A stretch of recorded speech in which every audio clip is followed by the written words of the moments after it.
died December 30th, 1916. Grigory Efimovich Rasputin was born on January 21st, 1869 in Siberia, Russia, to a peasant family and led a simple life until he reached the age of 28, when it's alleged that he had a religious awakening during a pilgrimage, and after that became a wandering, self-proclaimed holy man. Throughout Rasputin's life, there were constant rumors of him being involved in debauchery, drunkenness, womanizing, strange occult rituals, and belonging to a mysterious cult. But despite all this, by 1906, Rasputin was a popular high society figure in St. Petersburg and had become friends with Tsar Nicholas II and his family. By now, he had become known simply as Rasputin, and the Tsar's wife, Queen Alexandra, increasingly saw him as a prophet and a visionary who could heal her hemophiliac son, Alexei. Over the next 10 years, Rasputin's influence over the royal family and their political decisions grew and grew. This caused much resentment amongst the Russian people and politicians. There were attempts to curtail his power, and there was even an assassination attempt. On July 12, 1914, a 33-year-old deeply religious peasant woman called Chonya Guseva stabbed Rasputin in the stomach while he was visiting his home village of Pokrovskoy. Rasputin was seriously wounded and nearly died. Guseva claimed that Rasputin was a false prophet and the Antichrist. She was later judged insane and sent to a mental asylum for her crime. World War I was going badly for Russia due to poor leadership and logistical problems.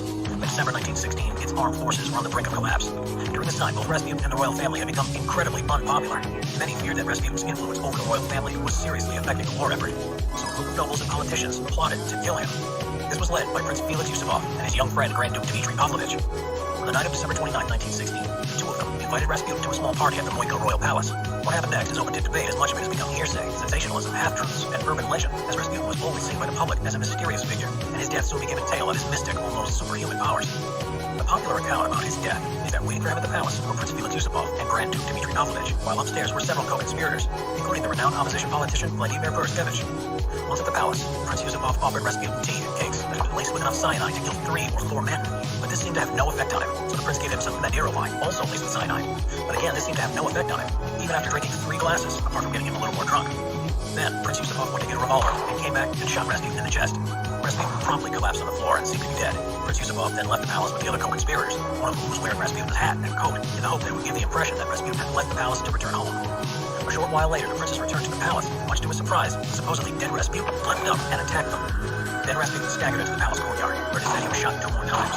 It is then claimed that Rasputin was beaten by Prince Yusupov with a dumbbell, and in the early hours of the morning of December 30th, 1916, was carried to a nearby bridge and thrown into the freezing Malayanevka River below. It is said that Rasputin was last seen very much alive, thrashing about in the freezing cold water as he floated downriver, clinging to a lump of ice. 2 days later, on January 1st, 1917, Rasputin's dead body was found under the ice-covered river, approximately 650 feet downstream from the bridge.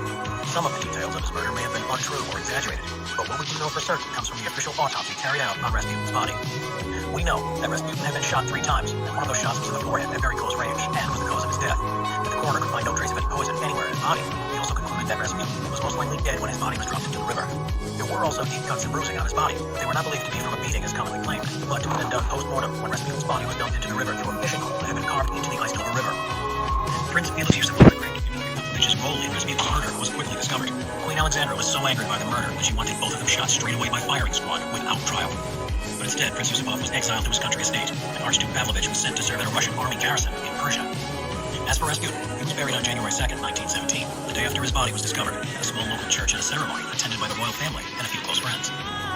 Shortly afterwards, the Russian Revolution occurred, and Tsar Nicholas II was forced to abdicate, bringing an end to the Russian Empire.